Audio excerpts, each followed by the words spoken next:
All right, guys. So today we're going to be going over a couple different details about what is going on with all these expirations of forbearance, the expirations of eviction moratoriums, and the expiration of the actual foreclosure moratorium as well. So these are all things that are really top of mind right now in a lot of the national conversations when we're talking about real estate. And what does that actually mean to what we're talking about today? So number one, let's talk about what benefits this has. So this is not like what we had in 2007, 2008, because these forbearance that could turn into foreclosures are probably not going to turn into foreclosures because of what's going on with the general market and the supply and the demand issues that we're going through right now. So number one, the thing is that nationally ranking, we have had a consistent 13 to 14% on average appreciation over the course of the last 2020 and 2021 so far. So what that means is there's enough equity in each of the properties that if they have elected to go through forbearance and they can't make up the difference to that, they still have the equity to be able to sell a property and still possibly even make money, if not at least walk away break even. Now, here presents the problem though. Where do those people go? Do they turn into renters? Do they turn into something else? So there's a secondary side of this equation that there's actually an increase in inventory, whilst at the same time, there's probably going to be an increase also with the purpose of rentals.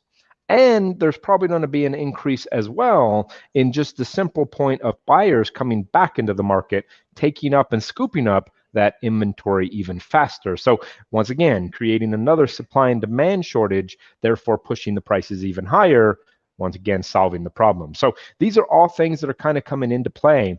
The other thing is that those buyers have not had the or excuse me, those sellers that have been in forbearance for sometimes as much as 18 months have also not had derogatory on their credit reports because they haven't been reporting the fact that they weren't making their payment, whereas they will. So if they sell their property soon enough, that actually has an opportunity for them to be able to get in and purchase another property. So the point is right now, there is both buyer opportunities and listing opportunities. The scary part is how much this actually is going to be happening. So just in my market alone, the estimation is over 18 to 19,000 current mortgages that are in forbearance. Now that is substantial, but nationwide, it becomes even more substantial. The estimation is somewhere in the range of 6 to 7 million current homes are operating in forbearance. Now, the question is, did they put that money away? The answer probably is no, they didn't, and therefore they're going to have to find an exit strategy. Now, this gives great opportunity for investors, but it also gives great opportunity for us as real estate agents to find opportunities to help people sell and to find opportunities to help our buyers find new properties because of inventory hitting the market. So what I would suggest is just being cautious of this and listening to people and also hearing things that are going on in the transaction. Why is this? Well, pride becomes an issue. And if you find a person that may have been in forbearance for the past 18 months because it just expired at the end of June, so this is actually just going to start to feel relevance come this next month. So with forbearance, they may have not been having the conversation with their significant other. They might not want to have the conversation with their new listing agent about what they actually own a property. They might just be giving them their principal balance and forgetting that past due balance. This is not probably intentional as much as it's just psychologically a pride thing that they're trying to uphold. So getting to closing with a buyer and finding out that the seller owes an extra 10, 12, 15, $25,000 can be a big issue. So this is something we need to kind of keep an eye on and make sure that we're having good communication lines with our listing agents and that the listing agents are having good communication lines with your sellers to make sure that there isn't a large forbearance overhang on that property. So these are all things that kind of need to be put into action. But how do we make this a positive marketing point for us? Well, we need to reach out to people first off. There's a lot of websites that are going to be coming back on the market that will be presenting the fact of these people being in forbearance, because if they wrap up into next month, they're no longer going to be in forbearance, but now they will be in delinquency. And delinquency is a reported item that you can find in multitude of data resources to find out that they are actually in delinquent. So in about a month, you're going to start to see that. But right now, the conversation is, how are you going to market to these people? How are you going to interact with these people? The first thing that I would suggest, with me going through a lot of short sales in the past, pride is always going to stand paramount when you're talking to these people. So make sure that you don't come at them with, I understand you're behind on your mortgage payments. That's just going to set them up to be defensive against what you're trying to accomplish. Approach them with an opportunity for solution, okay? Approach them with opportunities like, let me help you through the process of maybe a loan modification, or let me help you through the process of understanding what this forbearance will actually mean and how we can circumvent possibly losing your home, and maybe finding other opportunities, maybe connecting them with a good refinance company to make sure that they can still stay in the home, because not all these people need to actually sell. There are other solutions. There's things like recasting loans, which means taking what you owe today, shoving it on the end of the mortgage, and then recasting the term of your actual mortgage payment. But this is a loan modification, so that's something that you have to go through. Now, why, as you as being a real estate agent, would you be offering these services? Because remember, the process of loan modification is very exhausting and it's very daunting. And it also requires things like lack of income or reasoning for that modification. Well, they might start the process because you helped them, and then they find out that it's not worth it for them, or they don't elect to do it. Well, guess who they're going to come back to? They're going to come back to the person that was there to help them, even in the time where it wasn't going to benefit us. Now, ulterior is that it is going to benefit us in the future if we stay maintained with these people. But these are just a few of the minor details that you can approach on this side. Now, reverse it onto the buyer side. So this is the question of buyer inventory starting to increase. And that is going to start to happen probably over the next 18 weeks. But we need to understand that that increase does mean that we need to be cognizant of making multiple offer situations in the favor of the buyer rather than necessarily the seller with that new inventory. So keeping a real fine-tuned idea of what inventory looks like in certain areas. Because remember, the definition of a seller's market and a buyer's market are not always black and white. Each neighbor or each neighborhood may have different categories. Some may have a lot less inventory than others. This is all stuff that we need to make sure that we are keeping our pulse on and making sure that we're pivoting accordingly in your own particular market.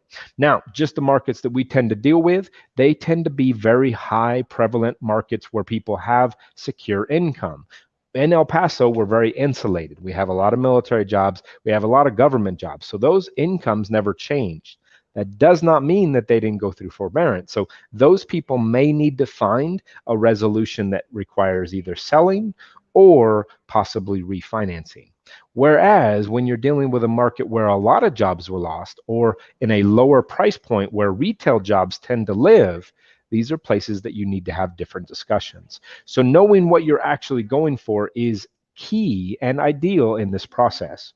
My point is, guys, if you don't have this on your radar today, you need to start getting wrapped around this conversation, because the whole other side of the equation is the eviction moratorium also lifted. And there is an estimate right now that nationwide, there are over 3 million people that are currently renting where those eviction moratoriums have expired. Therefore, they now can go through the eviction process.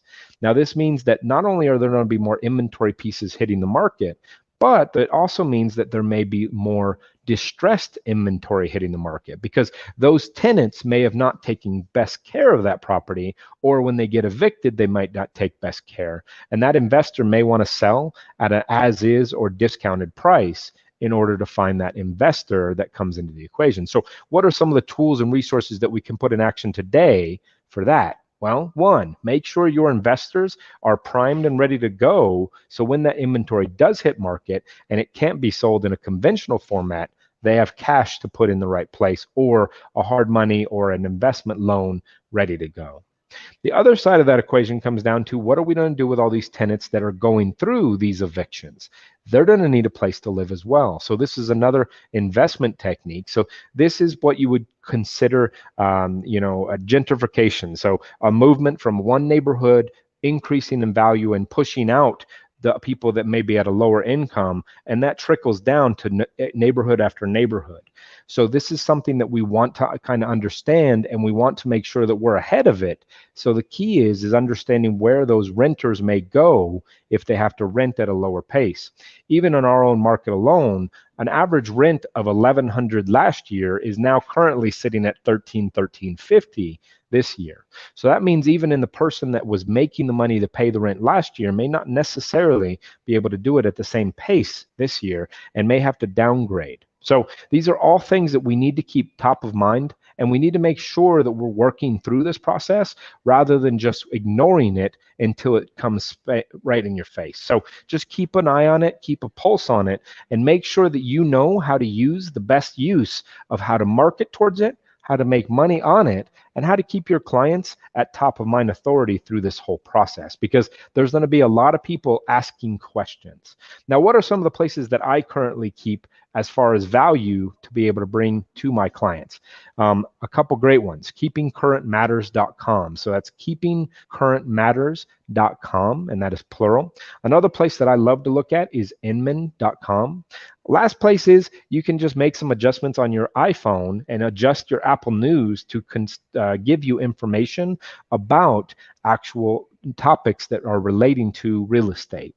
You can also do this on Google, and you can actually set up a Google search that will send you topics about El Paso real estate or whatever market you're in every single morning. So these are great opportunities to just stay top of mind, because remember, you are an advocate, you are an advisor, and you are the person that people are going to rely upon when they're asking questions about real estate. So just the answer of I don't know will not work in this market. You have to be that person that's willing to at least find out for your client. And once again, if you use it the right way, everybody can make money if you just figure out a way to do it in your current market. Guys, one of my best times in the real estate industry was when everybody else was getting out. It's because I pivoted correctly at that point. And that's the key here. As this market changes, and as it's changed over the last 2 years, it's the key that we have to be ahead of the game rather than behind it. I hope this was useful. I hope this was beneficial. Guys, we're ending up at about 15 minutes. Have a great day, rest of the week. And if you need anything, please never hesitate. Give me a call. My number is 915-256-6989, or send me an email at brian@brianbirds. We're always here to help you through the process, and hopefully we can learn something from each other. Have a great day. See you later. Appreciate your time.